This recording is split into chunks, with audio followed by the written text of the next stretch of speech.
Ang foggy nung phone. Ito, kwarto. Entrance. Then, toilet agad. Hall. Living area, sala. Malaki siya. Sobrang laki. Parang yung size ng kwarto natin ito ngayon, mas malaki pa. Tapos, hallway. Maid's room. Pwede na isang tao dito. May sarili siyang toilet. Yan. Bathroom, shower. So, yun ang bathroom niya. Shower. Pwede na to na...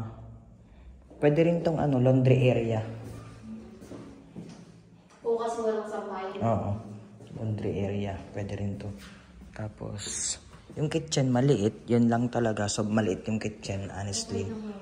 Maliit lang talaga yung kitchen. Maganda sana kung meron na At hindi kwan siya. Yung gas nila. Centralized gas. So, kailangan natin dito ng bago na naman na hindi naman. Pwede ka naman maglagay dyan ng tinto. gas range. New, gas range. Tapos, may mga built-in cabinet kasi dito. Ayan. And then, going na tayo sa mga kwarto. 3 bedroom lang siya. So, ito, another toilet here. Shower and toilet. Bathroom. Tapos, first room. Hindi siya masyadong spacious. Siguro mga lang to. 4x3. 4x3, yes. Yung same lang ng kwarto nila to. Yan, centralized yung kwarto. First room. Ito yung second room. Which is nice. Mas spacious tong kwarto na to. Yan. Tapos, ito naman yung masters. Hindi siya ganun kalakihan. Masikip tong masters niya. Kasi, meron siyang own toilet. Bathtub toilet niya. Yan. Okay na. Pero, yun.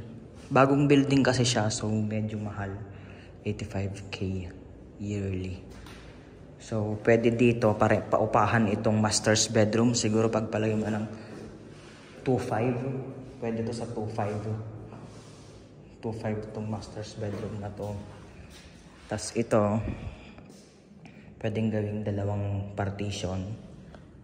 Tapos, ito na lang yung room natin. Tapos itong maid's room, pwedeng paupahan to ng 1K. Maid's room. Tapos ito, so 2.5, 3K. Tapos yung sa may partition, 1,000, 1,000, 5,000. Tapos sala, pwedeng paupahan yan ng 1.5. So 5.5. Ay 6.5. Okay na, may 6.5 ka na.